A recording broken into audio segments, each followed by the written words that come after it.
Dalam sepak bola, underperform itu hal yang biasa, tapi untuk King Mailson 5, fix hapunten pisan di putaran kedua kedah digentos. Gustavo Polanco pun di pertandingan semalam bisa dibilang underperform karena 2 gol yang tercipta ke gawang Persib Bandung karena Gustavo Polanco gagal mengantisipasi pergerakan pemain Port FC. Mari kita bahas dari sudut pandang penikmat sepak bola, bukan pengamat sepak bola. Dari Sabang sampai Merauke, kita bersaudara. Bobotoh salam dunia dimanapun kalian berada, seperti biasa saya doakan terlebih dahulu mudah-mudahan bobotoh semua selalu diberikan kesehatan dan juga diberikan kelancaran dalam mencari rezeki yang halalan dan thayyiban. Amin ya Allah ya rabbal alamin. Dan juga sekarang hari Jumat, perbanyak amal soleh, bisa baca surat Al-Kahfi, bisa juga salah satu waktu mustajab di hari Jumat untuk berdoa adalah selepas asar menuju maghrib. Bagi teman-teman bobotoh yang muslim itu mungkin bisa diamalkan.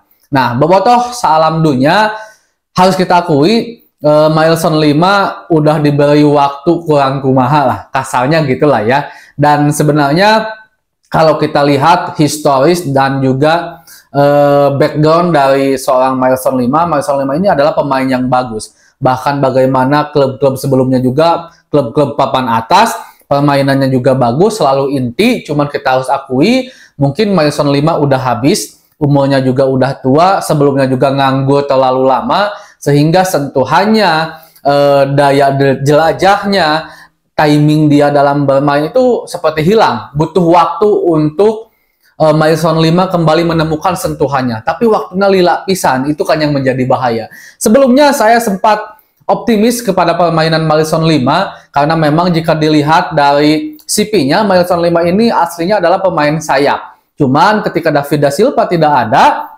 Mailson 5 selalu dipaksakan menjadi pemain nomor 9. Di situ yang menurut saya kurang maksimal pada akhirnya permainan Mailson 5. Salah satunya. Tapi jika seandainya kita lihat aja, Chiro Alves, pemain yang bisa dibilang konsisten, bagus, pokoknya the best pisan di Persib Bandung, kalau bermain di nomor 9, ya tetap butut oge, karena bukan spesialisnya. Itu pada intinya. Nah, saya melihat itu di Mailson 5 awalnya. Jadi berilah kesempatan Mailson 5 bermain di posisi sayap. Nah, di akhir-akhir ini, Mailson 5 sering dimainkan di posisi sayap. Beberapa kali memang bisa dibilang menjadi salah satu pemain kunci yang memberikan semacam jawaban dari kebuntuan yang dihadapkan oleh Persib Bandung di atas lapangan. Bahkan kemarin juga kan Mailson 5 menciptakan assist. Cuman secara statistik 14 match sudah dilakukan oleh Mailson 5 baru menciptakan 2 assist. Bagi saya, jika seandainya Persib Bandung ingin terus berkembang, apalagi dengan keadaan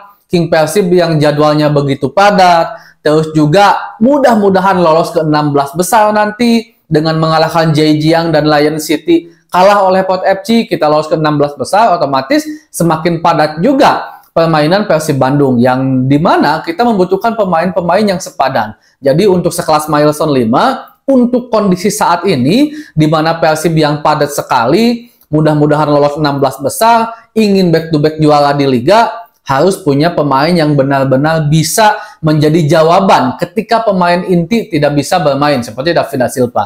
Walaupun sebenarnya Mailson 5 ini diklaim juga oleh Coach Bojan Hodak sebelumnya bisa bermain di beberapa posisi.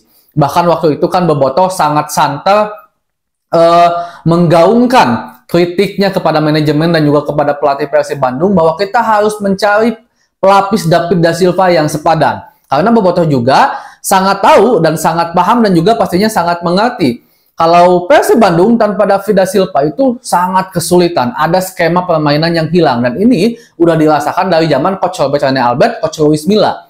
Ditambah sekarang Coach Bojan Hodak juga di musim kemarin. Walaupun kita alhamdulillah berhasil juara dan mudah-mudahan kembali juara di musim sekarang, ketika Persib bermain tanpa David da Silva itu kesulitan. Salah satunya yang saya masih ingat saat melawan Bayangkara. Waktu itu Bayangkara ada di papan bawah, tapi ketika tanpa David da Silva, Persib bingung aja di depan harus ngapain. Nah, itu sebabnya bobotoh nge-change terus bahwa cari pengganti David, cari pengganti, bukan pengganti, tapi pelapis yang sepadan.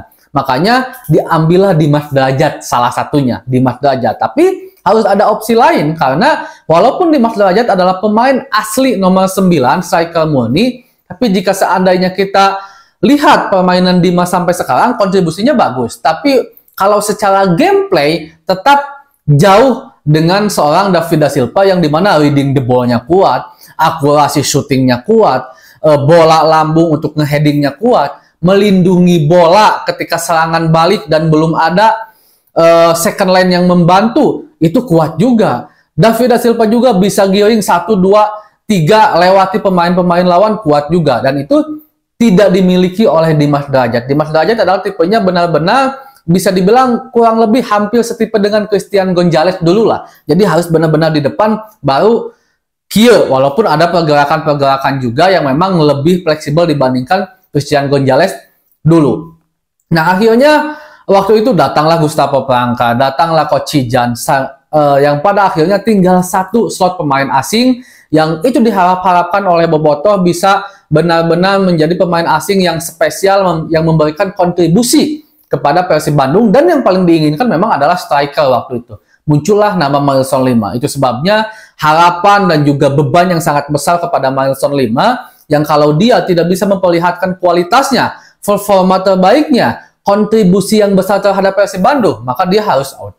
Dan dulu kita sempat sempat optimis dengan datangnya Mailson Lima karena CP-nya yang bagus, walaupun agak sedikit mengganjal karena nganggur terlalu lama, dan juga statement Coach Bojan Hodak yang mengatakan Mailson Lima bisa menjadi pengganti Taiwan di situ, menjadi playmaker, bisa mengganti Cio di situ sebagai pemain sayap, bisa mengganti David da Silva sebagai pemain nomor 9. Ya, bisa jadi pengganti Hungkul main didinya, tapi kualitasnya sampai sekarang ini harus digabungkan kritikan ini tentunya dengan konteks yang benar dan juga narasi-narasi yang tidak keluar jalur, sehingga tidak ada hal-hal hujatan-hujatan yang berbau sara dan segala macamnya gitu, Bobotoh. Jadi dalam koridor yang benar aja kritiknya itu harus kita gaungkan, dan saya yakin semua Bobotoh setuju untuk itu jika Persib Bandung ingin back-to-back juara dengan jadwal yang padat, apalagi kalau lolos ke 16 besar. Nah, Gustavo Poranca di permainan semalam harus kita akui sebenarnya kalau menurut saya ya nggak jelek-jelek amat, nggak bagus-bagus amat juga.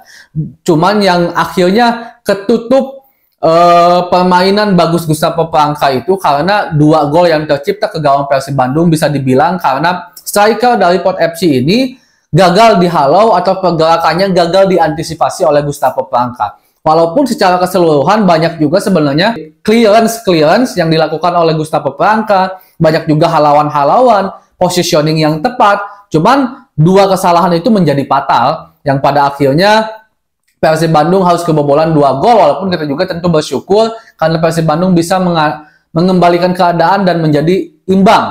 Dan tentu golnya dari sang predator King Dadang David da Silva, yang harus kita akui walaupun David da Silva sekarang belum 100% fit performanya, masih terlihat juga ada permainan-permainan yang agak sedikit kaku atau belum lepas dari David da Silva. Cuman kita harus akui kalau Persib Bandung membutuhkan sosok seorang David da Silva. Jadi intinya harus ada reshuffle pemain di putaran kedua. Salah satunya mungkin Mailson Lima dan mungkin bek kanan ya. Mungkinnya bek kanan apakah ngambil Fajar Fatur Rahman, Asnawi Mangku Alam. Tapi kalau menurut saya untuk saat ini yang paling ideal memang Fajar Fatur Rahman. Bukan berarti lebih bagus dari Asnawi Mangku Alam, cuman kan kita butuh pemain yang bisa bermain sebagai pengisi di regulasi yang dimana di bawah 22 tahun. Itu yang paling utama. Karena kalau menurut saya, salah satu pertimbangannya kenapa Coach Bojan Hodak tidak memboyong pemain di posisi kanan kemarin, karena mengorbankan posisi kanan untuk regulasi pemain muda. Karena kalau tidak di posisi kanan, Beckham sekarang udah lebih. Tinggal mungkin posisi tengah, ada Azikri di situ. Wah, saingannya ada Mark Lok, ada Dedi, Rahmat Irianto, Adam Alis lebih sulit. Striker lebih sulit juga gitu kan. Penjaga gawang, Hese Oge, makanya dikorbankanlah posisi kanan. Jadi kalau seandainya Persib mau ngambil bek kanan, menurut saya harus mengambil bek kanan yang di bawah U22 tapi penampilannya kieu. Salah satunya Fajar Fatur Rahman. Karena kalau nggak salah dia di bawah 22 tahun deh.